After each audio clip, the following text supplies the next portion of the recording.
Y entonces, el aspecto que vamos a tocar fundamentalmente es la fisiopatología de la insuficiencia cardíaca. Ustedes seguramente son cardiólogos, estudian su fisiología, así que espero que esto les ayude a recordar algunos conceptos que son importantes para cuando ustedes hagan una historia, cuando ustedes hablan de la confrontación con el paciente. Vamos a tocar rápidamente 5 aspectos: la definición de insuficiencia cardíaca, la parte epidemiológica de la insuficiencia cardíaca, que es muy importante también,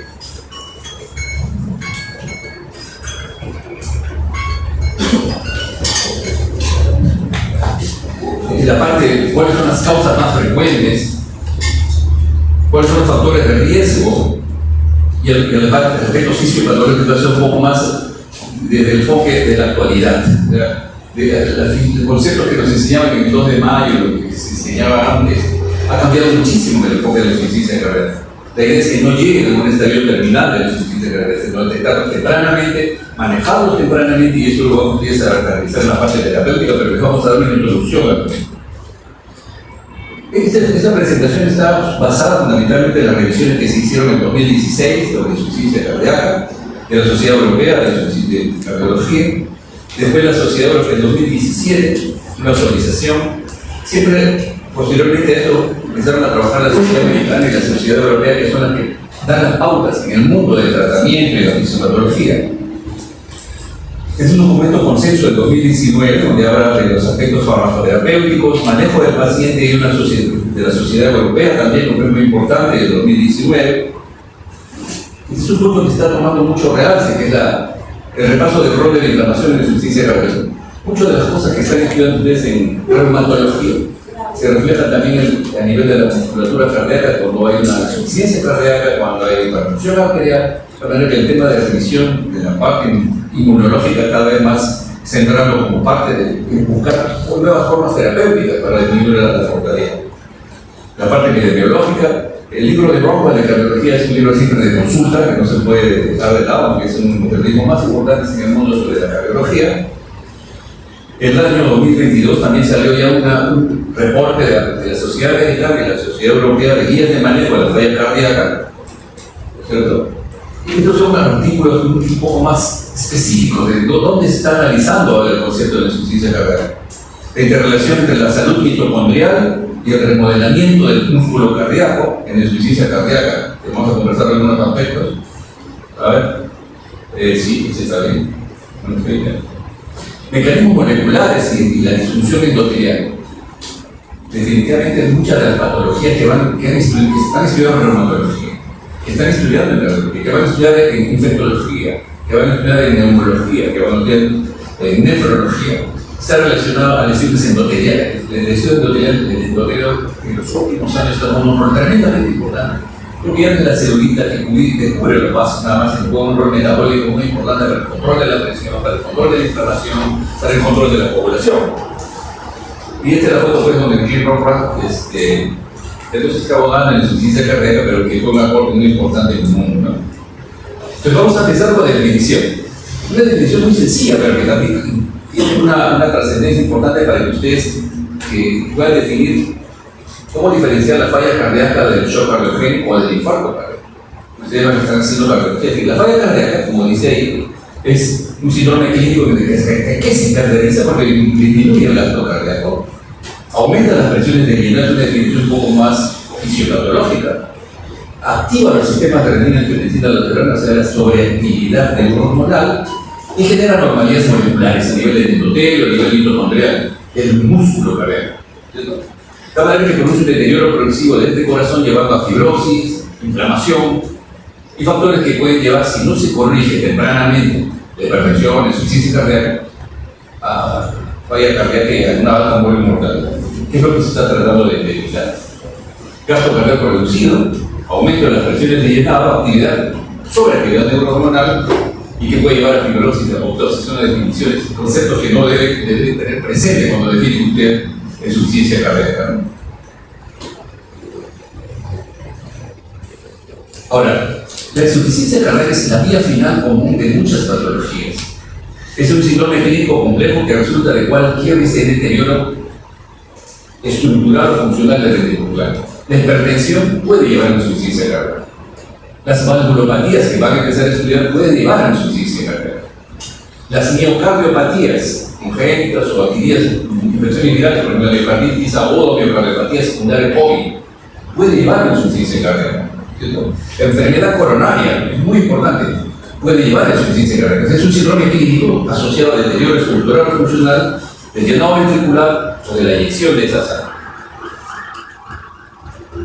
En relación a la falla cardíaca también hay una clasificación en relación a la fracción de eyección. La fracción de eyección es el porcentaje del músculo cardíaco entre la fase diastólica y cuando se contrae. ¿Qué porcentaje del músculo cardíaco está trabajando ahí? No le traigo el video de la insuficiencia cardíaca porque es un poco complejo hablar, pero es una definición ecocardiográfica realmente. Se hace una ecocardiografía y si hay una fracción de eyección normal, como dice ahí, falla cardíaca, tu fracción de eyección disminuida, tipo 1, la falla cardíaca en el extremo, falla cardíaca con fracción de eyección preservada. Esto se ha ido cambiando, inclusive hay una levemente reducida, pero lo concreto es que la insuficiencia cardíaca se define de acuerdo a la fracción de eyección, en falla cardíaca con fracción de eyección disminuida con menos del 40%, y en el otro extremo tenemos la fracción de eyección disminuida, en este caso normal, que sería más del 50%. Ese es un tema, ¿cómo decir? 50%, una fracción de eyección es por encima del 55-60%. El ventrículo se contrae, disminuye su volumen en un porcentaje de 50% o más. Pero cuando está preservada se habla del 50%, cuando está disminuida menos del 40%, y una fracción intermedia que vamos a hablar después. Otro concepto importante es que inicialmente el corazón, cuando existe cualquiera de esas patologías que vamos a ver, hipertensión, valvulopatía, miocardiopatía, inicialmente se hipertrofia ese ventrículo. Y ese ventrículo, al hipertrofiarse, indudablemente disminuye el soporte sanguíneo. Y por lo tanto hay una disfunción sistólica, no se va a contraer bien porque necesita más aporte de oxígeno. Y además también puede haber una disfunción diastólica, no se va a dilatar adecuadamente. Para que se pueda llenar adecuadamente, y también muchas veces aumenta el volumen diastólico final.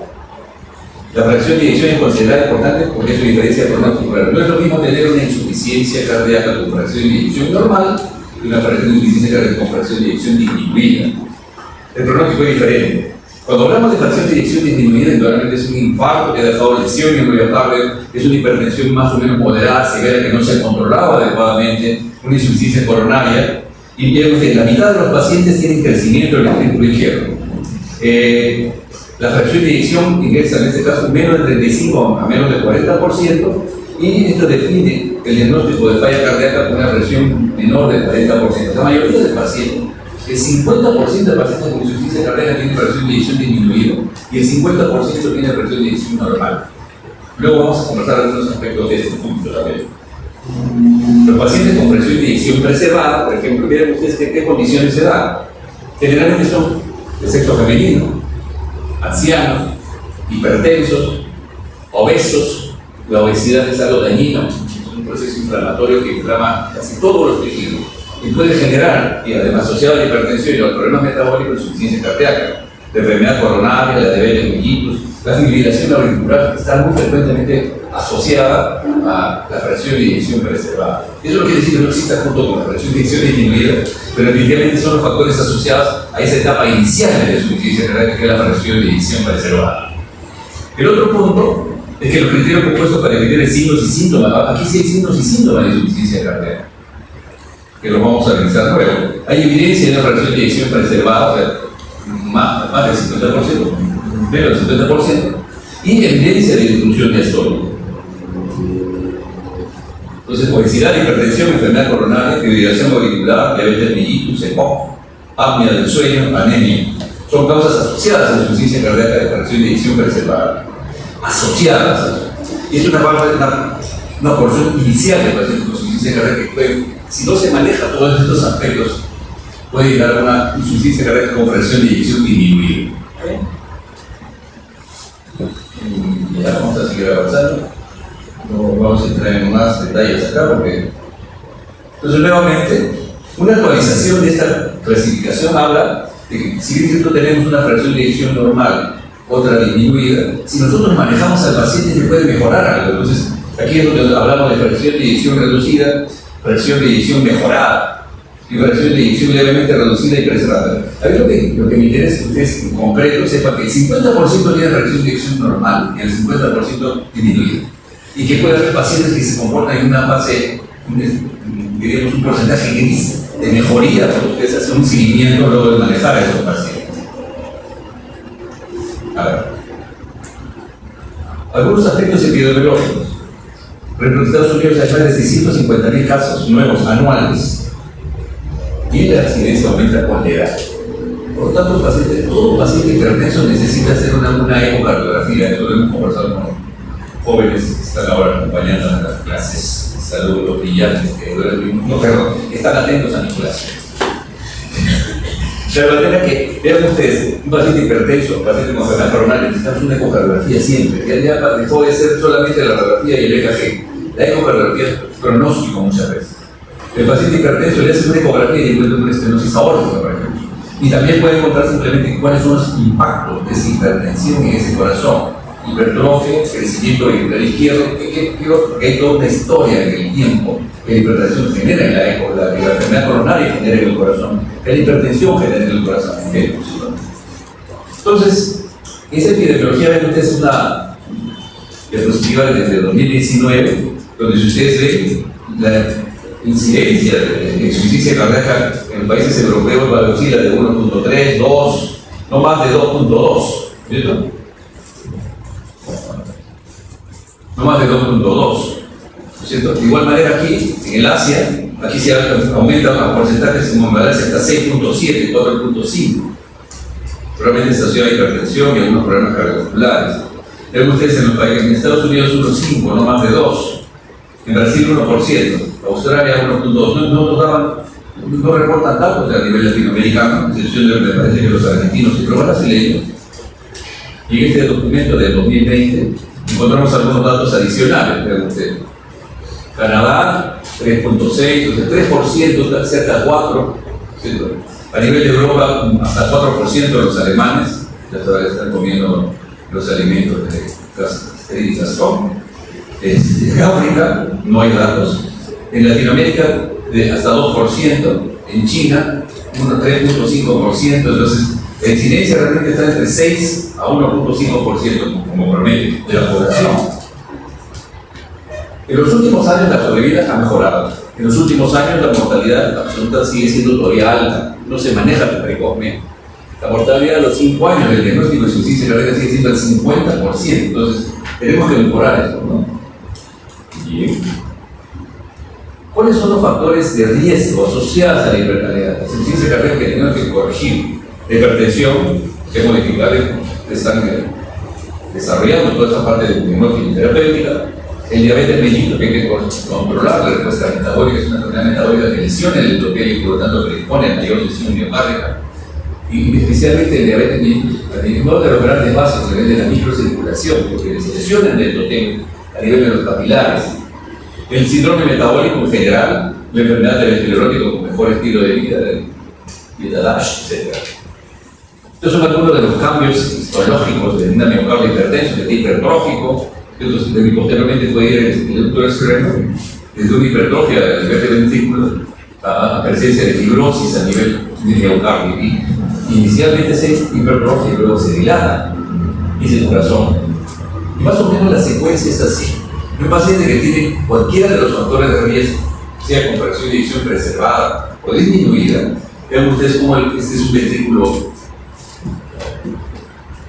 un ventrículo normal, con una poscarga incrementada, pero puede estar hipertenso, pero está con un ventrículo normal. Si esa en este caso, la vasoconstricción generada, por ejemplo, por la hipertensión o cualquier problema vascular, etc., genera hipertrofia ventricular izquierda, se produce isquemia, liberación de una serie de sustancias que van a generar inflamación, luego aparece la apoptosis, y luego de esta apoptosis, vean ustedes cómo ese miocardio aparece toda la fibrosis a nivel del miocardio, y se produce no solamente fibrosis, sino en la etapa final dilatación del ventrículo.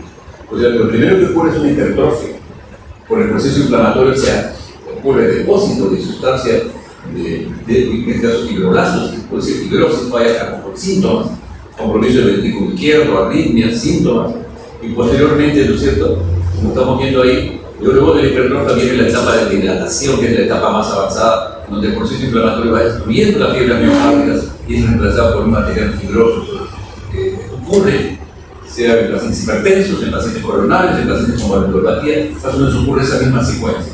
Y cuando estamos en esta etapa, indudablemente hablamos de miocardiopatía dilatada. Este paciente probablemente va a estar trasplante, probablemente, dependiendo de las causas, es muy importante considerar que esto se puede disminuir, prolongar la vida de los pacientes manejando los factores de riesgo.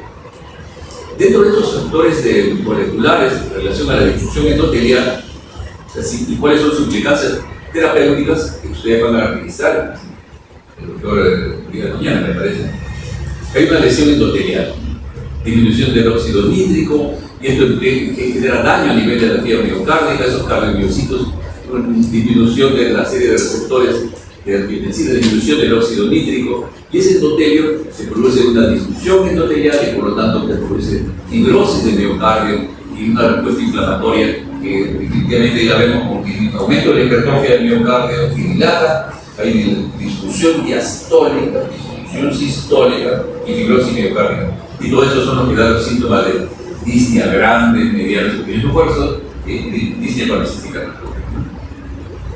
Vamos a entrar ahí. La salud mitocondrial. Acá también, entonces, todos estos mecanismos de lesión endotelial que afectan a la fibra miocárdica generan toda una serie de alteraciones metabólicas en la fibra miocárdica con sobrecarga de calcio, y esta fibra miocárdica empieza a sufrir y no va a poder cumplir el objetivo, que es dilatarse y mejorar la contracción cardíaca para mejorar la eyección, proporcionar oxígeno a cada uno de los tejidos y los requerimientos basales.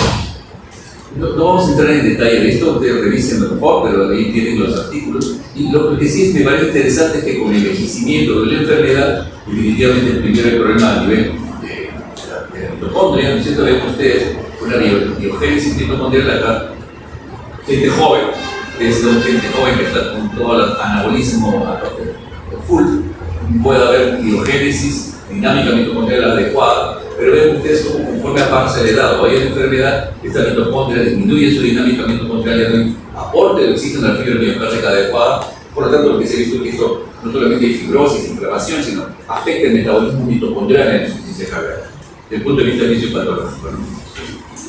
No vamos a entrar ahí más, ya estaba hablando del factor inductor de hipoxia, una serie de el ciclo de Krebs y la dinámica afecta a la mitocondrial, genera la hipertrofia inicialmente, luego fibrosis y dilatación del mecanismo.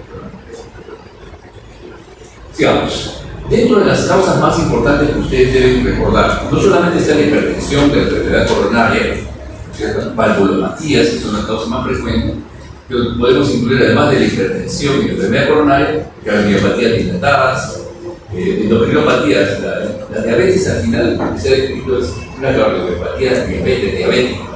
Hay ciertas características diferentes de la enfermedad coronaria, la acromegalia, la obesidad, la enfermedad tiroidea. En los últimos años, la cardiotoxicidad especialmente de los antineoplásicos, hay una serie de tratamientos para la neoplasia que generan depresión miocárdica. Y esto implica que todos los oncólogos, los que se dedican a oncología y van a iniciar una terapia oncológica, le piden una ecocardiografía del cerebro para ver con cuánto de presión y eyección empieza la quimioterapia, porque puede generar insuficiencia cardíaca. La quimiopatía por cocaína, la cardiopatía alcohólica, ¿no? La miocarditis viral, el COVID o cualquier otra amiloidosis. Y estas son mucho menos frecuentes, pero es importante que las enfermedades del tejido conectivo son procesos inflamatorios crónicos. Ustedes han revisado probablemente compromisos cardíacos que no es del síntoma de presentación, pero en fases avanzadas de la artritis reumatoide, del lupus, de la neurodermia, que puede presentar cardiomiopatías, ¿cierto? Y miocarditis viral, Chagas, VIH. Dentro de estas, entonces, estábamos insistiendo que la disminución de miocardio puede ser, además de las enfermedades coronaria, alteración de la microcirculación, hay medicamentos que son muy importantes en oncología. A ver, aquí, vean ustedes, causas de muerte en pacientes con insuficiencia cardíaca. No solamente genera una disminución de la calidad de vida cuando ustedes no manejan tempranamente la insuficiencia cardíaca, disnea grande, medianas, pequeños esfuerzos, ortopnia, edemas, disnea para reducir rupturas, sino también genera una mayor mortalidad. Puede producirse una enfermedad cerebrovascular cuando la fracción de eyección está reducida, porque produce fenómenos a nivel cerebral. Y cuando hay fracción de eyección preservada, el 44% también puede presentar enfermedad cerebrovascular. Aquí nuevamente, ¿cuáles son enfermedades subyacentes a la insuficiencia cardíaca? Vean ustedes la enfermedad coronaria del 52%, ¿cierto? La enfermedad valvular el 10%, y hepática no se ha podido detectar en un 13%, pero vean, fibrilación auricular, alcohol, hipertensión son causas importantes de insuficiencia cardíaca que en algunos casos, para buscar la causa como homicidio hepático, tendríamos que usar no solamente ya los estudios convencionales como EKG, radiografía, cateterismo, sino probablemente medicina nuclear, resonancia, para ver qué causa esa insuficiencia cardíaca en algunos pacientes. El COVID muchos pacientes derivaban no solamente con insuficiencia cardíaca, sino que desarrollaron insuficiencia cardíaca asociada con el de insuficiencia respiratoria, sino también insuficiencia cardíaca. Porque esto genera, es una enfermedad viral con un componente de microtrombosis capilar de muy alta frecuencia, y eso genera el problema de insuficiencia respiratoria, pero también puede generarse problemas cerebrales y también miocárditos, y miocarditis grave con insuficiencia cardíaca, que han llevado muchas veces a los pacientes. Entonces, esta infección pionera puede generar insuficiencia cardíaca del COVID. En base a estos factores de riesgo, en base a estas etiologías, en base al pronóstico que acabamos de conversar, ¿cuál es la historia clínica? Es muy importante hacer una buena historia clínica. Entonces, ustedes sé que se han entrenado muy bien en las videoconferencias de la medicina, cuando hemos estado en los 2 años de pandemia, pero ustedes tienen que buscar la información. Una buena historia clínica es clave. Ustedes no pueden fiarse de lo que dice la historia del otro, ustedes tienen que hacer su propia historia. Y es muy importante porque eso no solamente les sirve como información para saber cuál es la severidad de su insuficiencia cardíaca, sino también porque genera una mejor comunicación con su paciente. El paciente, cuando ustedes se interesan por su enfermedad, va a generar una relación médico-paciente que ustedes tienen que aprender a desarrollarla.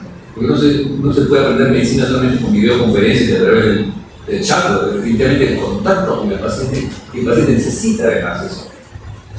Así que es muy importante. La exploración física, el contacto con el paciente, examinar pulmón, examinar corazón, y iniciar palpitación yugular, etc. Eso es un dato importante.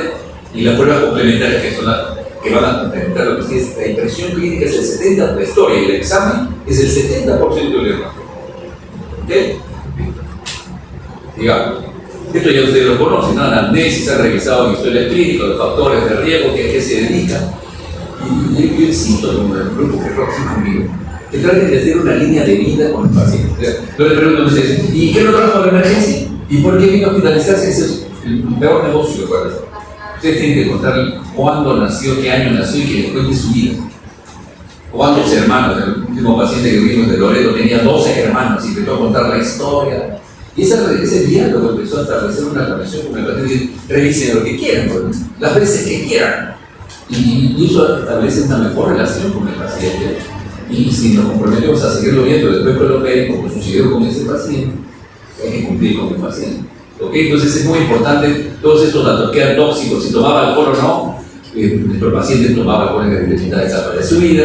Antecedentes familiares también nos son punto de que, bueno, mejor no entramos en detalle, pero antecedentes familiares importantes, si hay enfermedad coronaria, hipertensión, obesidad, enfermedades sistémicas, que tiene enfermedad de colágeno, que es más estudiado también, o si hay una alta incidencia de neoplasia en sus pacientes. Y todo esto, después de una historia y un examen clínico, la ampliación de anamnesis es fundamental. Los síntomas más importantes de la insuficiencia cardíaca, se me llevan a dormir, a veces atrás está durmiendo y pásale la voz en arriba, atrás la saquera. Pásale la voz y está en un sueño, pero las conductas que están atentas a la relación. Él ya está con insuficiencia cerebral. Sí, es una vaga, ¿no? Ya, bueno, déjale de pensar, de repente no dormí bien anoche. Entonces, ustedes cuando pregunten, es muy importante que sepan que hay disnea progresiva muchas veces, hay ortopnia, que es que el paciente retira mejor en posiciones sentados, que no es lo mismo que la disnea paroxística nocturna. La disnea paroxística nocturna hay que saberle preguntar al paciente, ¿no? Y usted tiene que entenderlo bien. La disnea paroxística nocturna es usted se echa de la noche a descansar y en algún momento de la noche en forma súbita se levanta con sensación de falta de aire. Eso hay que saberlo preguntar al paciente. Usted le dice, ¿te falta el aire? Sí. Y en la noche también. ¿Tiene disnea paroxística? No sé. Entonces, esto aparece porque justamente los edemas se reabsorben y el agua pasa así como del sistema venoso al cardiovascular y lo congestiona.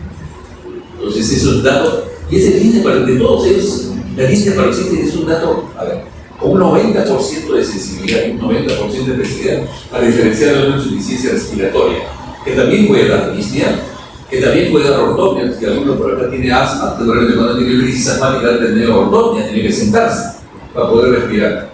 Pero la disnea paroxística es un dato clave para diferenciar una insuficiencia ventricular izquierda de otra patología que es la insuficiencia respiratoria. Quien evalúa una insuficiencia respiratoria no debe dejar de preguntar si hay disnea paroxística nocturna, porque asocia una insuficiencia ventricular izquierda. ¿Okay? ¿Qué más? Asma. O sea, muchos pacientes con insuficiencia cardíaca les sirve el pecho porque hay edema de vías aéreas. Esas lo tratan como asma. Y lo que tiene es una insuficiencia cardíaca, pero no le ponen el estetoscopio, le sirve el pecho, que usa su quedado y ya le damos la receta de chavo. Y lo examina. Lituria es otro dato. Entonces, esto del asma se llama asma cardíaco. Edemas, ascitis, disconfort abdominal, claro, sí, ascitis, hay hepatomegalia. Uno de nuestros pacientes tenía el dolor en el hipocóndrio derecho por congestión hepática. Tenía una irritación yugular muy marcada. ¿Qué más? El bajo gasto, debido a que el ventrículo izquierdo ya no tiene capacidad suficiente para inyectar sangre. Doctorita, hola, ¿ya te despertaste? ¿Ya estás atenta? No. Parece que estás con gasto cardíaco disminuido, ¿ah? ¿Sí? Ya, despiértate para que atienda la clase, si no después mañana vas a la práctica y ¿qué tal fue la clase de insuficiencia cardíaca? Tuviste con la nebulosa de hoyo, ¿ok? Ya. Entonces hay disconfort abdominal porque hay edemas, porque el hígado no se congestiona. Astenia, fatigabilidad y cansancio. Claro, si el gasto cardíaco disminuye, su resistencia al esfuerzo disminuye. Antes de la disnea ya se fatigan fácilmente ante actividades menores. Diferente grado de deterioro cognitivo, a veces los pacientes pueden tener síncope o pueden disminuir su capacidad de memoria. ¿Por qué el gasto cardíaco está bajo? Bajan de peso muchos por el proceso inflamatorio de la insuficiencia cardíaca. Hay pacientes que disminuyen de peso. Entonces, todas estas citoquinas que ustedes saben que se activan pueden generar calexia. Un concepto desde 2019, la bentomnia. ¿Quién sabe qué cosa es la bentomnia? Levante la mano. ¿Quién sabe qué es la bentomnia? Mis alumnos no sé. Qué bueno. A ver, dime, ¿qué es la bentomnia? La falta de aire en el brazo para las zapatillas. Las zapatillas, si tienes zapatos. Es un síntoma. Sí, quería decir algo. Cuando se agachan, cualquier actividad, al momento de levantarse, se tiene una sensación de falta de aire. No se levantarse, sino que eso al aparecer en la posición sentado, cuando uno toma la posición de semiflexión y inicialmente pues, se ha detectado para hacer los zapatos, no las zapatillas, pero no. El asunto es que el paciente empieza a fatigarse fácilmente y habla de una insuficiencia cardíaca severa. Usted se agarra los zapatos parados, de pies, echados, no pasa nada. Pero el paciente con insuficiencia cardíaca grado 3 4, este es un síntoma que habla de pronóstico malo para la insuficiencia cardíaca. Usted cuando se sienta y trata de amarrar, y se le pregunta si se trata de amarrar sus zapatillas, se fatiga fácilmente después de 15 20 segundos. Habla de pronóstico de insuficiencia cardíaca. No que en 15 segundos se queda dormido, ¿no es cierto? A ver, otra vez. No, ya está despierto. Bien. Es un artículo del 2017 evaluando la bentomnia en insuficiencia cardíaca. Es un signo clínico, falta de aire que experimenta con la flexión anterior del bronco durante los primeros 30 segundos de mantener eso.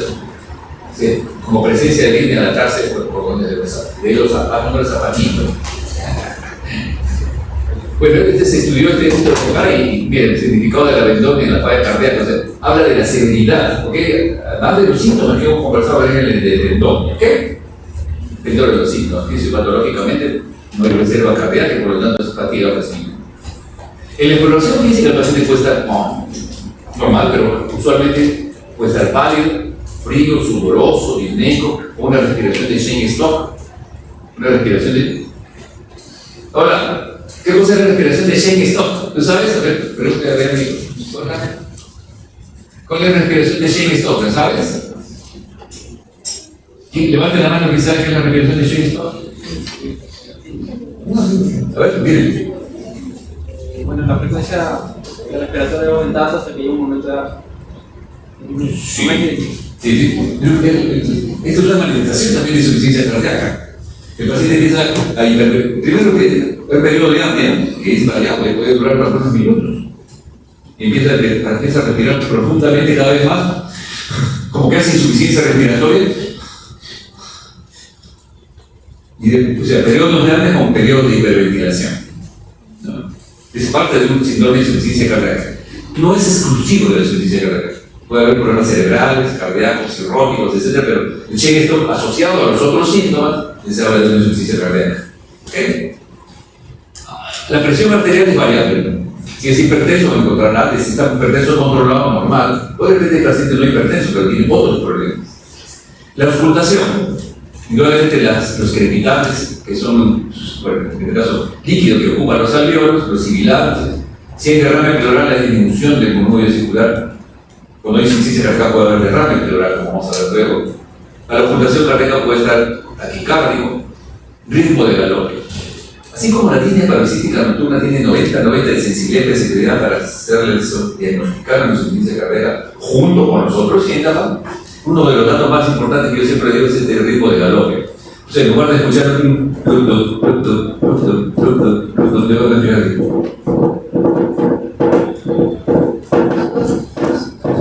como si fuera galopando un caballo. Yo si lo escucho, no estoy del corazón. Ese es un ritmo de galope que, asociado a la disnea y asociado a los otros síntomas, puede tener una falla cardíaca. ¿Ok?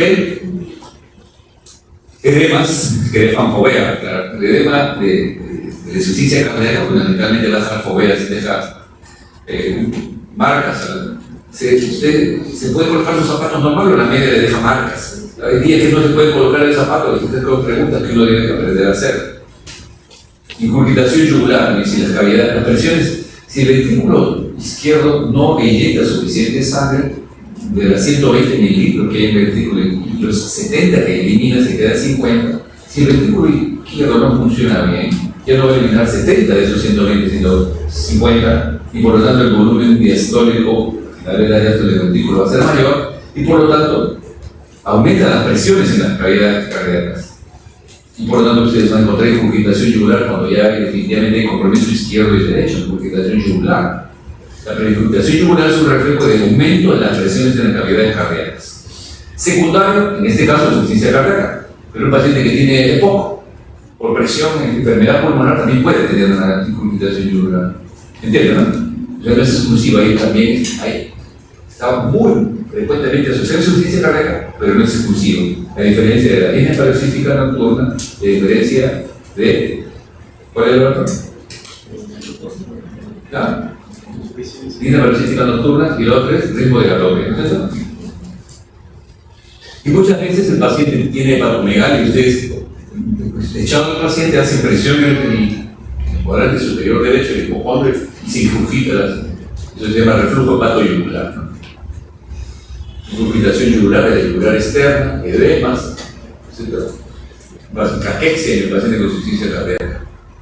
Los criterios de Framingham son los más conocidos para hacer el diagnóstico. Todo esto que hemos conversado, dos criterios mayores o un criterio mayor y dos menores. ¿Cuáles son los mayores? Disnea paroxística nocturna, ortopnia, presión venosa central mayor de 16, crepitantes, reflujo hepatoyugular, tercer ruido, sea un ritmo de galope, cardiomegalia en la radiografía, ¿no?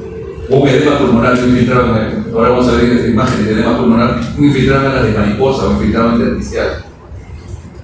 Estos son criterios mayores. Dos de estos tienen insuficiencia cardíaca probablemente. O uno de estos y dos de estos, ¿cuáles son los otros? Edema mayoral. El problema es que el edema que deja fobea puede ser por insuficiencia cardíaca, cirrosis, problema de insuficiencia renal, síndrome nefrótico, desnutrido, hipominemia, etc. Entonces acá está asociado a estos síntomas edema. Tos nocturna, ¿cierto? Es lo mismo, si hay retorno del agua de los edemas a la cavidad cardíaca, puede haber cierto grado de congestión y generar tos. O a veces porque hay crecimiento de la aurícula izquierda, que irrita un poco el bronquio. La hepatomegalia, que hemos conversado, derrame pleural. La insuficiencia cardíaca al final es un exceso de agua, ¿no? El exceso de agua lo elimina usualmente la linfa. Y como hay aumento de las presiones cardíacas, la presión del sistema venoso, el sistema linfático no funciona bien y por lo tanto se produce edema, derrame pleural, más en el lado derecho que el izquierdo. Si les interesa, al final me preguntan por qué es más derecho que izquierdo. Si les interesa, les explico después. Taquicardia, pérdida de peso también. Pero entonces, dos de estos, insuficiencia cardíaca. Uno de estos o dos de estos, también criterio de Framingham. Y a ver. Este es de las, digamos, en este caso es la Sociedad Europea de Cardiología. Síntomas típicos, fracción de eyección baja, diagnóstico. Entonces se requiere que cumplan 4 de estas condiciones. Síntomas típicos de insuficiencia cardíaca, pues cada rato no. Disney, abdomen, presión de doctor, baja tolerancia al ejercicio, fatiga, edemas, tos nocturnas, sibilancias, aumento de peso, hiporexia, confusión, depresión, palpitaciones. Dentro de las causas de insuficiencia cardíaca, a ver, ¿cuál es que marcaba? En nuestro país, en el mundo, la actividad, los niveles de requerimientos de las vitaminas, si ustedes revisan cuándo se crearon los requerimientos de vitaminas que usualmente nos enseñan en los libros y los cursos de nutrición, ya no está la doctora Juan enseñando bioquímica, ¿no? ¿Ustedes la conocieron a la doctora Juan? ¿Sigue enseñando bioquímica? Sí. Entonces les voy a dar el artículo que le pregunten. Mi gran amiga. No, lo que pasa es que el tema de los requerimientos de vitaminas se escribieron como en 1949, 1950. Cuando ustedes ven los requerimientos de vitamina B1, B2, B6, B7, 0,5, 1 miligramo. Entonces en los últimos años se está haciendo una investigación porque definitivamente la actividad física de la gente es diferente a la de antes. El tipo de dieta es diferente. Hay más gordos, con más actividad. Un atleta que corre todos los días, su actividad física es diferente. Y más aún un paciente crítico, que es el que yo veo, cuidado intensivo, sus requerimientos nutricionales deben ser mayores probablemente. Pero evidentemente todavía no hay un consenso sobre eso. Entonces hay una revisión reciente sobre las deficiencias de tiamina. Es una de las limitaciones que yo le tengo miedo cuando sospecho eso.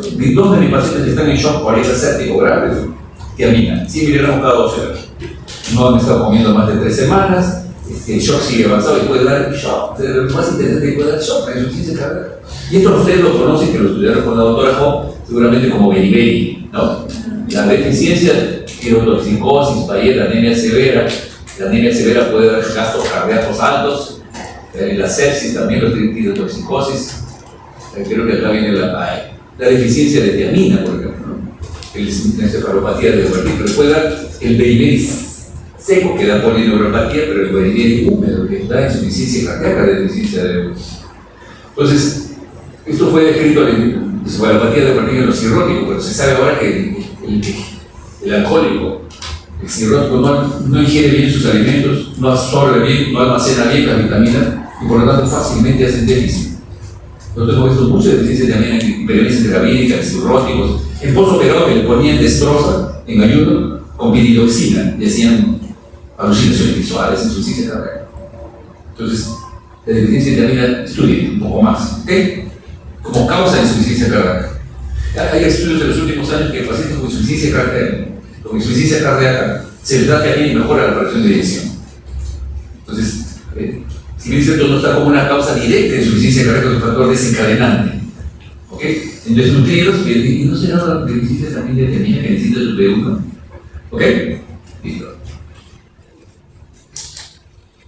Bueno, cuando un paciente tiene fracción de eyección normal o disminuida, hay situaciones que desencadenan la insuficiencia cardíaca. Y entre ellos, si este paciente hace, por ejemplo, una fibrilación auricular con respuesta ventricular rápida, si no tiene buena reserva cardíaca, va a ser falla. Un paciente que una severa hipertensión puede llevar a la falla cardíaca. Una anemia muy severa, si tiene una fracción de eyección disminuida, una anemia de 6, de 5, puede desencadenar una insuficiencia cardíaca aguda. Infecciones, hipertiroidismo, tromboembolismo pulmonar, síndrome coronario, mal cumplimiento, este es muy frecuente, ¿no? Se sienten mejor los pacientes de la hipertensión, ya estoy bien de la presión, solamente cuando siento que me molesta, porque, y ustedes saben muy bien que, ¿cuál es el síntoma más frecuente de la hipertensión? Dolor de cabeza. ¿Perdón? Dolor de cabeza. Cefalea, ¿no? El médico dice cefalea. ¿Ya? ¿Cuál es el síntoma más frecuente de la hipertensión? ¿Verdad? ¿Síntoma más frecuente de la hipertensión? La hipertensión es asintomática. Solamente se presenta síntomas. ¿Por qué te ocurres, hermano, fumando?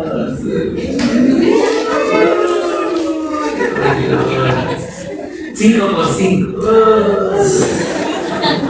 Ya, bueno. Pero que entienden eso, ¿no es cierto? Entonces es muy importante esta vez estamos conversando. Listo. Entonces, no debe enfermedad coronaria que manejar adecuadamente para que no vaya a la insuficiencia cardíaca. Y lo más importante es que evite esto, ¿no es cierto? Acá ya no es solamente hipertensión, sino que acá hay necrosis del músculo, pérdida del músculo, remodelación del músculo y se fibrosa y se torna una pared muy débil. Una formación puede ser aneurismática inclusive y puede haber insuficiencia cardíaca. La hipertensión, que se diga, ya hemos conversado, es la hipertrofia, tener isquemia, zona de fibrosis, dilatación, cardiopatía dilatada, ¿cierto? Y tercero, tenemos las enfermedades valvulares. Todas las enfermedades valvulares, si no se corrigen en el momento adecuado, van a llevar a insuficiencia cardíaca. Y seguramente están viendo en los servicios de cardiología pacientes con estenosis aórtica, insuficiencia mitral, estenosis mitral, con síntomas de insuficiencia cardíaca. Tengo un soplo de hace mucho tiempo y hacía actividad normal.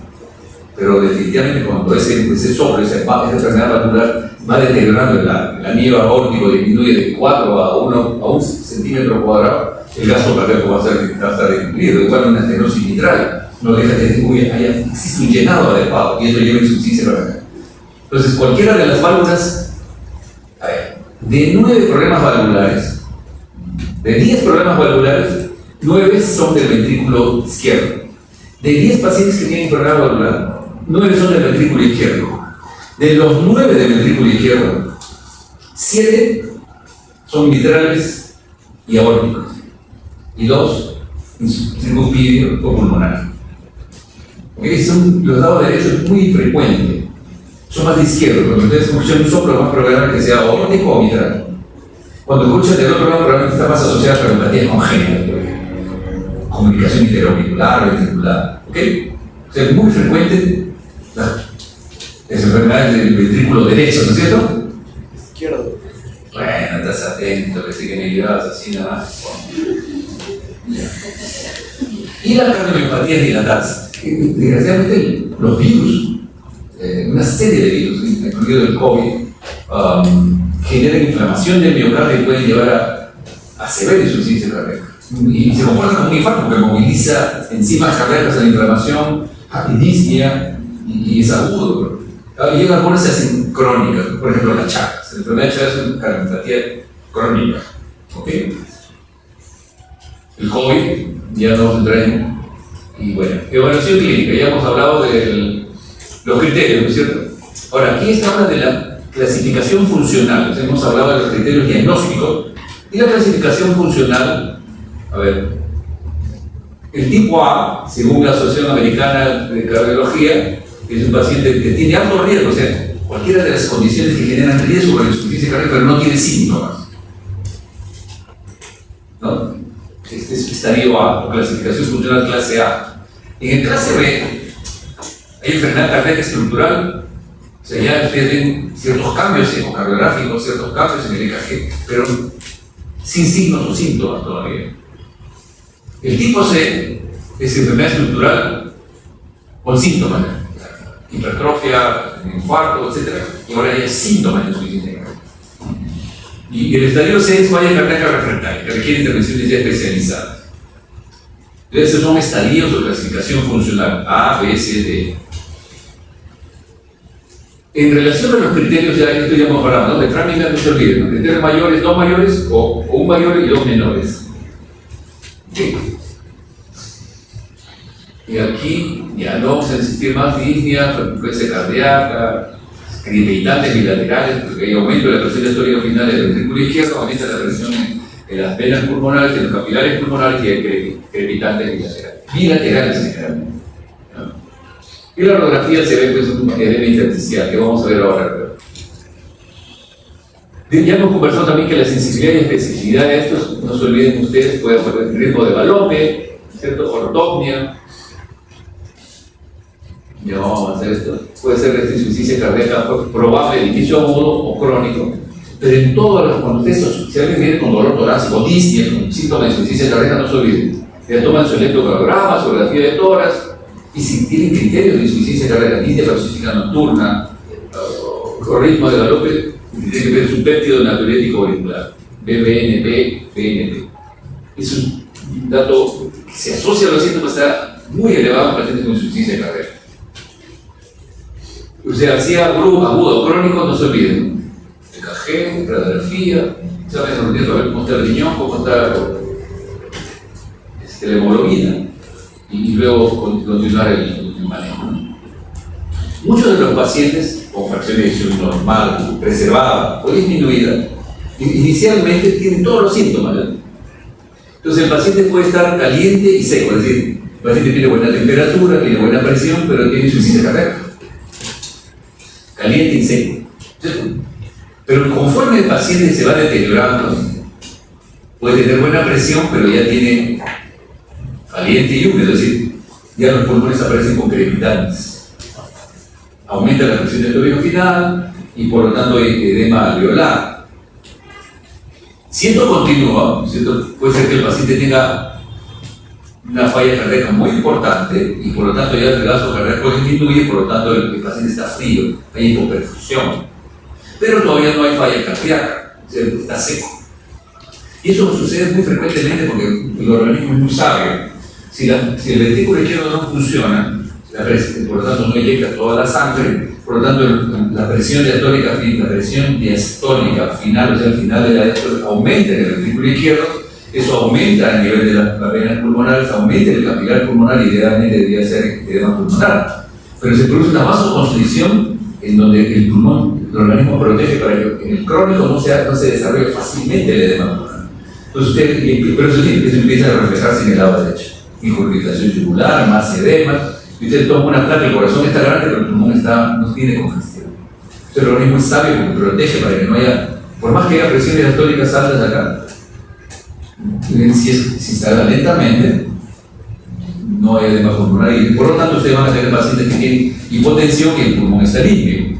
Y este sí es un shock cardiogénico. El paciente está frío y uno tiene hipotensión, presión arterial sistólica menos de 90 y encima está con edema pulmonar. Esa es la fase avanzada. ¿Okay? Entonces tenemos una variedad de cosas. Tiene síntomas, en primer lugar hemos visto que puede no tener síntomas, tiene factores de riesgo, después puede tener enfermedad estructural y sin síntomas, después tiene enfermedad estructural con síntomas, y en el estadio clínico son estos cuatro. ¿Okay? La fisiopatología no vamos a entrar mucho en detalle, pero a ver, aquí lo que quiere decir es que hay consecuencias de falla cardíaca por ese remodelamiento, es el adelgazamiento que ocurre en las paredes. Dilatación y fibrosis, vasoconstricción, trastornos mitocondriales, hay taquicardia, aumento de la aurícula izquierda, compresión aumentada, aumenta la presión diastólica final de la aurícula izquierda, aumenta la presión de la aurícula derecha. Y la ecocardiografía por eso está muy útil, a ustedes les va a dar una idea. ¿Cuántos años tiene hipertensión? Como cuando quieren estudiar a un paciente, ¿cuántos años tiene hipertensión? Le hacen un fondo de ojo. Si hay vasoconstricción, si hay hemorragia, etc., les habla de cronicidad. En insuficiencia cardíaca, una ecocardiografía nos va a hablar de si la aurícula izquierda está crecida con hipertensión pulmonar. A nivel de anormalidad del músculo esquelético, deficiencia de fierro, anemia, etc., todo esto genera una disfunción ventricular izquierda. Hay condiciones como la fibrilación que son desencadenantes, ya hemos conversado de esto, regurgitación, bloqueo de RAM, etc. Y acá es clave. Dentro de la fisiopatología de la insuficiencia cardíaca, la activación del sistema renina-angiotensina-aldosterona al disminuir el gasto cardíaco, el riñón se activa, ¿cierto? Y eso vamos a ver luego. Y por consiguiente, todo este efecto estamos viendo de factores desencadenantes, problemas van a generar este cambio morfológico en el corazón y por lo tanto esto va a ocurrir no solamente hipertrofia sino también dilatación y por consiguiente si no controlamos los factores de riesgo, si no controlamos la enfermedad de fondo se llega a estadio final. Indudablemente que el sistema renina-angiotensina-aldosterona juega un rol importante, ¿no? Aumenta la epinefrina, aumenta la resorción de sodio, el paciente ante el gasto cardíaco disminuido, activa el sistema renina angiotensina de la aldosterona, retiene agua, retiene sodio y se hincha. ¿Me entienden, no? Y hace lituria porque en la noche, al ponerse echadito, se equilibran las presiones y el riñón empieza a eliminar el exceso de agua. ¿Ok? Entonces, todo esto en el tiempo, ¿no? Una fracción de eyección que inicialmente estaba normal, con el tiempo, a través de los años, este deterioro de la fracción de eyección va disminuyendo y por lo tanto va teniendo daños secundarios y ocurren mecanismos compensatorios como los que acabamos de mencionar, en donde están fundamentalmente los sistemas nerviosos centrales, simpático, el sistema nervioso que necesita aldosterona, la endotelina, el antibiótico auricular, citoquinas y todo lo que vamos a conversar, y eso va a la falla cardíaca. Esto ocurre a través de los años si no se corrige adecuadamente. La espironolactona se ha demostrado que es un diurético que disminuye la mortalidad y luego vamos a ver eso. Ustedes saben que, así como el artritis reumatoide, ustedes piden proteína C, velocidad de sedimentación, etc. En la hipertensión, en la insuficiencia cardíaca, en la paciente con enfermedad coronaria, también pedimos marcadores inflamatorios, proteína C reactiva, inclusive en otros sitios hay que un factor de necrosis tumoral, interleuquina, porque está activado toda la respuesta inflamatoria. Usualmente lo único que pedimos acá es una proteína C reactiva. Estos simplemente les muestro para que vean lo complejo de la respuesta cuando uno no corrige adecuadamente. Hay un remodelamiento de la matriz extracelular. ¿Qué significa esto? Que hay inhibidores de la proteínas y hay depósito de colágeno, de fibrosis en este músculo. Y por lo tanto se dilata más fácilmente, pérdida de la estructura muscular y aumento de la norepinefrina, de la angiotensina, de la aldosterona, ¿no? Dentro de estos biomarcadores, no lo voy a fallar, uno de los más importantes es este péptido natriúrico, ¿no? Este bandido está muy elevado en su insuficiencia cardíaca, ¿no? El péptido natriúrico. Pero vean ustedes todo lo que se ha estudiado, ¿no?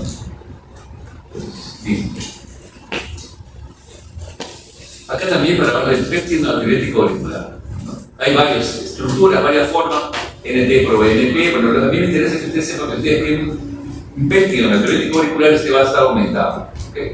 96%, 97% de pacientes con insuficiencia cardíaca. Hay otros derivados también, pero me interesa que lo graben, ¿no? ProBNP. Es el ProBNP que activa el receptor de la angiotensina, la dilexin, que luego vamos a ver. Entonces, desde la hipertrofia concéntrica pasa a una hipertrofia excéntrica y luego dilatación. Vean ustedes, mucho del tratamiento que van ustedes a estudiar con el doctor, ¿cómo es el médico que va a hacer la clase de terapéutica? ¿Recuerdan ustedes quién es un médico? No tengo su pedido, me parece que es el hospital alminar. Pero vean ustedes, muchos de los medicamentos que usamos con inhibidores de enzima convertasa, los beta-bloqueadores, todos estos generan disminución de la hipertrofia, disminución, incremento de la capacidad contráctil, expresión gen fetal también disminuye, la desensibilización de los beta-enérgicos. Hay tal descarga adrenérgica que los beta-bloqueadores han pasado a ocupar un lugar muy importante. Y ustedes saben que cuando hay gran descarga adrenérgica, los receptores beta del corazón se inhiben, es una down regulation de ganas. Cuando hay mucha descarga catecolaminérgica, los receptores disminuyen su concentración. Si ustedes toman una insuficiencia cardíaca que tiene gran cantidad de sustancias catecolaminérgicas, un beta bloqueador va a bloquear esas catecolaminas y se produce ya no un down regulation, sino un up, y se aumenta el número de receptores en la estructura muscular. Eso lo van a leer y lo van a revisar con el doctor en terapia. Entonces, muchos de estos fenómenos que ocurren durante la fisiopatología de insuficiencia cardíaca pueden ser modificados por una serie de medicamentos que se usan en la insuficiencia cardíaca. La inflamación, miren ustedes, la inmunidad innata, la insuficiencia cardíaca, PAMS, DAM, todo eso que lo han estudiado ustedes en reumatología, produce este problema de que la infuria activa el sistema de renina angiotensina aldosterona, que produce destrucción del miocardio y por lo tanto inflamación y destrucción de la fibra muscular. Y por lo tanto la hipertrofia pasa a ser dilatación. Y ven ustedes todos los tratamientos que se han investigado en la insuficiencia cardíaca no han dado muy buenos resultados, pero los están estudiando, porque han visto que activación de respuesta inflamatoria. ¿Y cómo va un paciente con insuficiencia cardíaca al que le ponemos infliximab, etanercept, canalimumab, todo esto lo que han escuchado en reumatología? ¿Entienden? Entonces, definitivamente hasta ahora todavía no hay una respuesta adecuada porque hay que buscar qué población de pacientes que hay inflamación, rosuvastatina, etc. Pero entonces ellos hablan de un fenotipo de insuficiencia cardíaca asociado a una insuficiencia cardíaca de tipo cardioinflamatoria. Está todavía no bien definido eso, pero evidentemente seguramente hay pacientes que van a responder bien a este tratamiento, pero todavía no está establecido. ¿Qué más?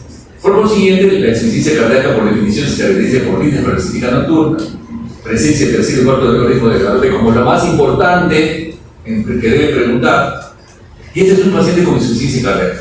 Si ven ustedes, eso se llama un edema en alas de mariposa, ¿no? Algo que para que se acuerden. ¿Qué piensan ustedes cuando encuentran un ganglio duro en la región supraclavicular izquierda? Ganglio del Wilson. ¿Qué cosa es el ganglio del Wilson? Sí. El Wilson solo está en subclavios, asocia neoplasias pulmonares o gástricos. Más de aparato digestivo, muy bien. Y esto está asociado, ¿por qué? ¿Por qué es un grado derecho? Porque justamente por acá viene el conducto torácico, la cisterna de Beckett, el conducto torácico que viene por acá, y este drena en la subclavia de este lado, y por lo tanto puede ser un ganglio derecho signo de una insuficiencia, de un cáncer gástrico o pulmonar izquierdo. Eso quiere decir que esa linfa que recoge el abdomen también recoge la linfa de este pulmoncito, ¿sí? Entonces, ¿quién drena la linfa del pulmón derecho? Eso sí no la saben. ¿Algunos que se lo hagan? ¿Algunos saben quién drena la linfa del pulmón derecho? A ver, esos estudiosos que gustan la anatomía. Entonces, la linfa del pulmón izquierdo se drena por un circuito más pequeñito que se llama la gran vena linfática. Les cuento todo esto porque cuando hay edema pulmonar hay un exceso de agua en el pulmón. Y el exceso de agua en el pulmón lo drena la linfa. ¿Ok? Entonces, imaginen ustedes que si hay un exceso de agua en ambos pulmones, ustedes tienen acá el río Amazonas, que es el conducto torácico, que es un conducto granazo, que drena acá y por lo tanto este pulmón puede drenar el agua en exceso aquí, pero cuando el río Guaycoloro, que es la gran vena linfática chiquitita, cuando hay exceso de agua en el pulmón derecho, no lo drena tan bien. Por conclusión, cuando ustedes tienen un paciente con insuficiencia cardíaca, es muy frecuente que vean esto, ¿no? Que el edema pulmonar es mayor en el lado derecho que en el izquierdo.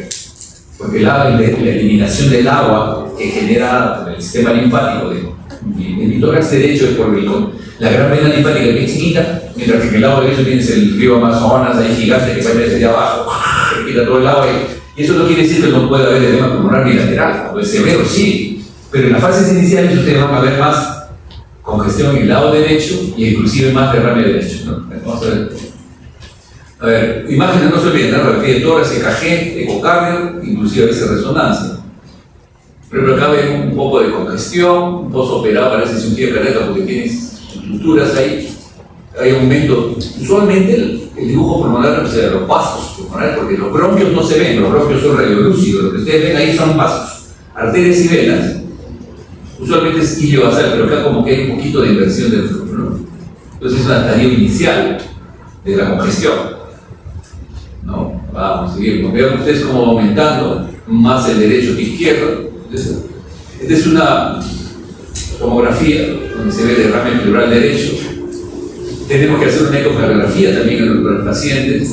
Esto nos va a dar una idea de cómo está el ventrículo izquierdo, Imagínense ustedes que el ventrículo izquierdo es una gran masa muscular gruesa, mientras que el derecho es una membranita que soporta fundamentalmente no presiones, sino volumen, flujo. Síntesis, tolera presión. Pero ven ustedes, ¿viste el lado esto comparado con esta mujer? ¿Viste la aurícula izquierda? ¿Ok? La aurícula izquierda, el ventrículo izquierdo, la aorta. Otros estudios en pacientes, usualmente pacientes que queremos que los estudios convencionales, cateterismo, estudios de cateterismo cardíaco no nos dan una idea de cuál es la causa, queremos saber la severidad un poco mejor, porque no lo podemos definir bien. En algunos pacientes se estudia la imagen con cardiología nuclear, donde se estudia el flujo sanguíneo, miocárdico, el metabolismo, inclusive. Resonancia, también cada vez hay especialistas en estudiar las cavidades cardíacas con resonancia, y definitivamente mejora el diagnóstico, pero todavía es una estrategia que no existe en todo el país, que se debe de indicar en determinados casos en donde no tenemos clara la causa. Por ejemplo, un paciente hipertenso, toda insuficiencia cardíaca y que tiene hipertrofia ventricular izquierda, probablemente necesita una resonancia, pero va a haber pacientes en los cuales la causa no está suficientemente clara. Vamos. Estos son estadios que hemos conversado, estadio A, B, C y D, del tratamiento, que ustedes lo van a revisar con fisiopatología basada. Entonces, bueno, entonces, más o menos lo mismo, ¿no? El vaso linfático juega un rol para sacar el agua. Cuando hay insuficiencia cardíaca, la presión hidrostática se incrementa y por lo tanto hay edema intersticial, edemas, insuficiencia, edema pulmonar también. Vamos a pasar esto ya lo hemos visto, ¿cierto? Aquí fundamentalmente hay hipoperfusión, cuando el paciente está con hipotensión, o de la forma más grave, es decir, de la forma más grave que esté frío y húmedo. Entonces está hipotenso, menor de 90 milímetros de mercurio, está hipotenso, menor, y además de frío está con edema pulmonar. Por ejemplo, que dice seco y caliente, eso lo van a revisar con el doctor terapéutico, pero o sea, cada uno de estos podría tener una estrategia particular.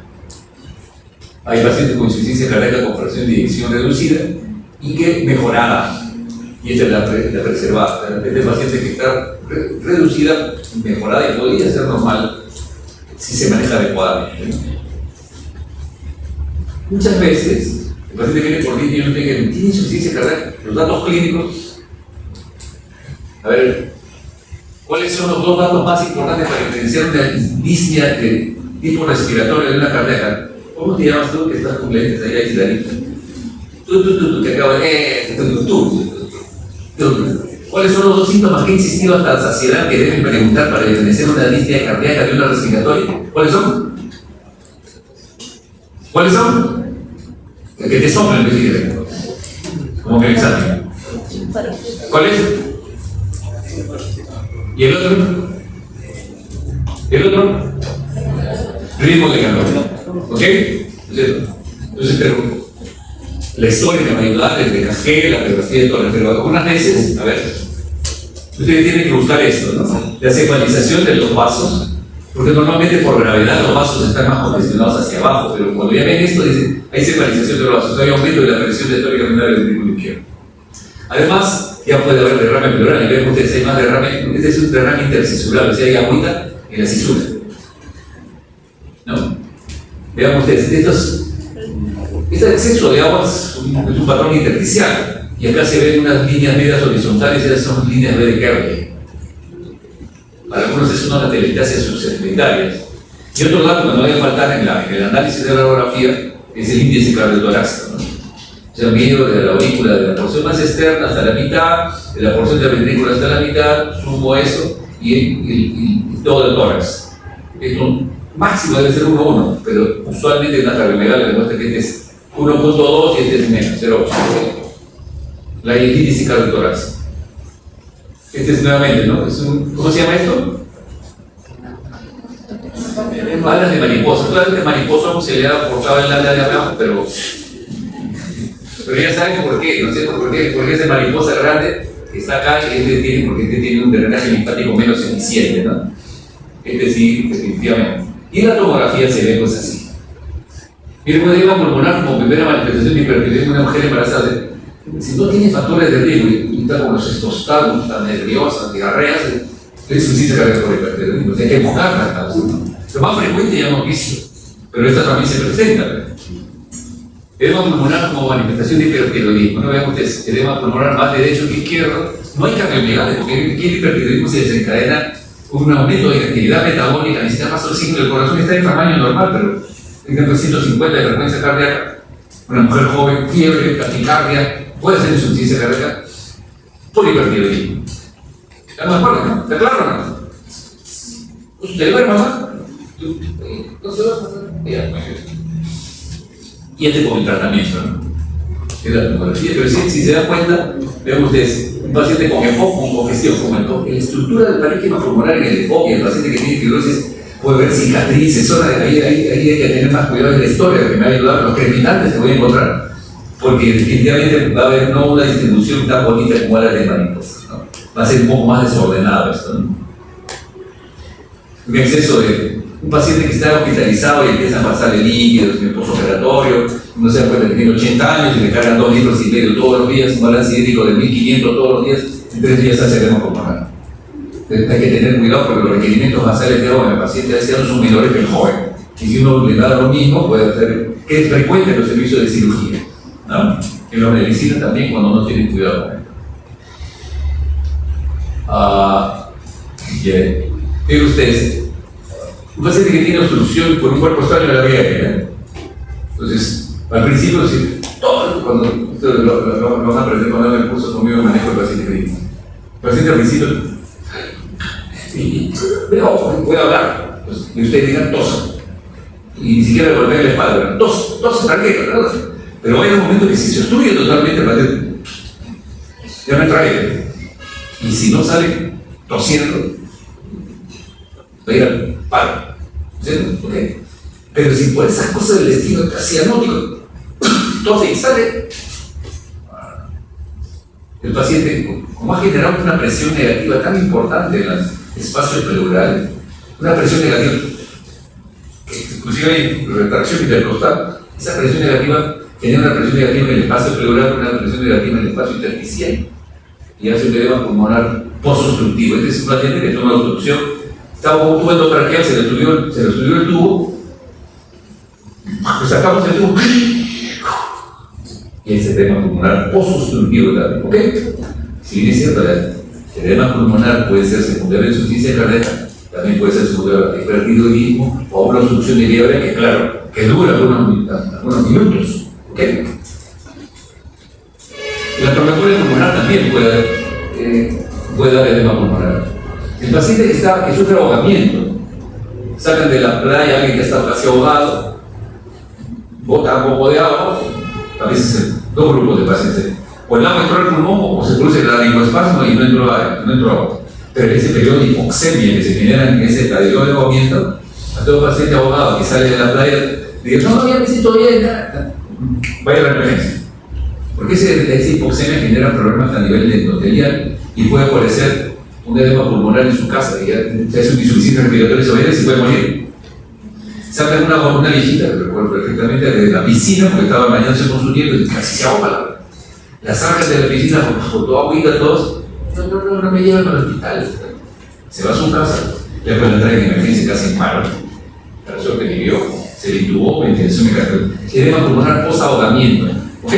Ese se llama ahogamiento casi fatal. ¿Ok? ¿Qué más? Edema pulmonar de la tomografía. Edema pulmonar por el. Seguramente hay una población pequeña en nuestro país, pero en Estados Unidos es una epidemia. La heroína. El tema de la heroína es grave. Tienen tanta facilidad de acceso a la heroína que no solamente la droga con la cocaína, sino también con la heroína.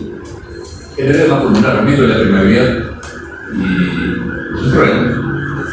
Y como ustedes pueden ir a trabajar en Estados Unidos, para que sepan que los americanos también no son coloraditos de ojos azules solamente, también tienen de todo. Okay. Viene el edema pulmonar de la altura.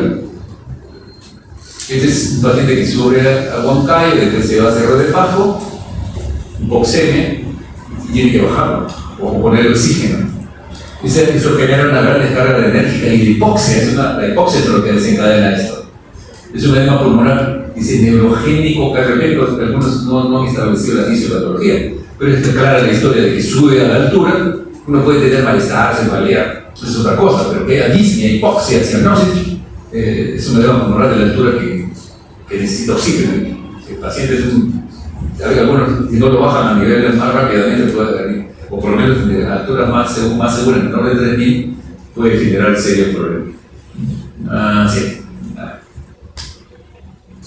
Un edema neurogénico, un paciente que hace un ACV hemorrágico. El paciente hace por hipertensión una gran descarga enérgica, está hipertenso, doloroso, con respiración estertorosa, con una hemiplegia, un ACV hemorrágico. Una tal descarga enérgica parecida al edema neurogénico que puede ser un edema pulmonar neurogénico, en este caso desencadenado por una estimulación del sistema nervioso. Generalmente estos casos que les estoy presentando son edemas pulmonares agudos. Por un ACV hemorrágico, por heroína agudo, ¿me entienden? Ahogamiento casi agudo, ¿ok? Pero que simulan, no se parece su mariposa, al menos una mariposita, ¿no? Las alitas de mariposa, del mariposón, del doctor que diga mariposón. Ese es otro dato también. Si ustedes tienen que drenar un neumotórax, un derrame pleural, hay que drenarlo, ¿ok? pero es que se ven 100, 200 y clama, 100, 200 y clama. Si tiene que drenar aire, igual. Si ustedes ponen un tubo de drenaje y así es un problema. Pero si eso lo drenan abruptamente, sucede algo parecido como si fuera una obstrucción, genera una gran presión negativa en la salida del líquido, que genera un edema pulmonar unilateral. O sea que ha tenido un derrame, una motora se lo ha drenado abruptamente y es un edema pulmonar unilateral. Por cuestiones de presión nada más, no hay falla cardíaca ahí. ¿Entienden? ¿Estoy entendiendo o no?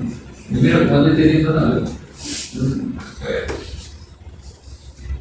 En resumen, entonces, el diagnóstico se utiliza de verdad que necesita hacer una buena historia clínica, que es el 70% del diagnóstico. Un buen examen, el examen clínico igual, la radiografía de tórax me va a permitir el índice cardiotorácico, ver si hay congestión, si hay edema en la área de mariposa, intersticial, etc. Va a pedir un EKG, si es coronario va a tener cambios en la del ICT o una onda SPU de un infarto previo, o si hay hipertrofia ventricular izquierda.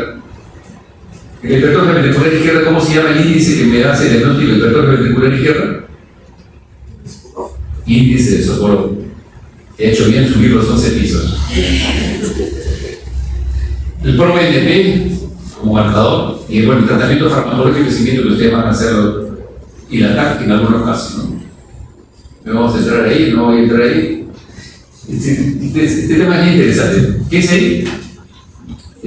Falla cardíaca, tratamiento con medicamentos, los 4 fantásticos. Ustedes han visto los 4 fantásticos, ¿cierto? ¿Conocen los 4 fantásticos? ¿No? La mujer invisible, el señor fantástico, ¿cómo se llama? La antorcha, cosas, no he sentido cosas, cosas, otra cosa. La 1, 2, no, 3 y 4. Los medicamentos para insuficiencia cardíaca para que se acuerden. En los últimos años se sabe que el mejor tratamiento son los beta-bloqueadores. Claro, los beta-bloqueadores que queman fuertemente. Las cosas, los inhibidores del transportador sodio-glucosa tipo 2, eso se usa para diabetes. Bueno, eso sirve de insuficiencia cardíaca. 3. Los inhibidores de los receptores de angiotensina. Y por último, los antagonistas de receptores de los mineralocorticoides y la espironolactona. Estos 4 juegan un rol muy importante. Y hay esquemas muy interesantes en donde se usa uno u otro, pero definitivamente parece ser que estos van a mejorar la mortalidad de la insuficiencia cardíaca. Pero no van a tener ningún sentido si son diagnosticados tardíamente. Desde el paciente que ya con edema, falla cardíaca, por dirección un 15% le van a dar y mejora. Es el fase temprana, es el paciente diabético que hay que manejar mejor, el paciente hipertenso, obeso, ¿ok? Enfermedad coronaria, tempranamente. Este inhibidor del receptor de angiotensina va relacionado este es un sacubitril, así se llama, que lo van a revisar con el profesor seguramente. Está relacionado a una inhibición de la angiotensina. Por lo tanto, el efecto inhibitorio auricular está elevado y mejora la excreción de sodio. Entonces, eso parece ser que está relacionado no solamente a la excreción de sodio, sino si ustedes ven ahí, ¿cierto? Disminuye la precarga, ¿cierto? Disminuye las presiones de llenado, que sabíamos que había dicho que estaban altas. Disminuye la activación de los aferentes basales, la supresión del sistema simpático, aumenta la supresión del sistema simpático y por lo tanto inhibe el sistema renino de la aldosterona, la supresión y todas las citoquinas y todas las renina. Me parece que estos 4 medicamentos van a jugar un rol muy importante en la mortalidad de los siguientes años. Eso es todo lo que quería contar. ¿Alguna cosa que hayan escuchado, que quisieran aclarar? ¿Nada? ¿Lo aclaran entonces?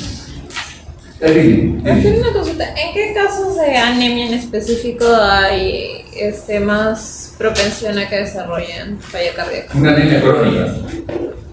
Si no se corrige la anemia, se tendrá gastos cardíacos altos.